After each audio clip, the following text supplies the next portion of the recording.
Hi guys, welcome to another Total Technik video. I'm going to show you quickly how to remove the rear speaker. This is from the Cabriolet version of the A4, S4 and RS4, B6 and B7 models. Now to do this you must first remove the decorative trim and the panel here. Now, if you're unsure how to do that, I'll add links to the videos for these two items to show you how to get those out. So that will bring you to this section here, and that will give you the access that you need for the speaker. So if you're unsure how to do that, check out those videos, come back to this one, and then we'll concentrate on this now. So to remove the actual speaker itself, you've got 4 Torx screws around the outside. These are size 25.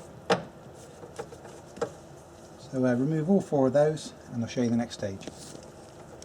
So I've just removed the 4 screws from around the outside. Now, what you want to do very carefully, grab the whole speaker, like so, and lift it up. You can see, hopefully you can see that on the camera there, the electrical connection for the speaker is actually on the bottom, which is why when you were pulling it out, you want to kind of lift it up at the same time.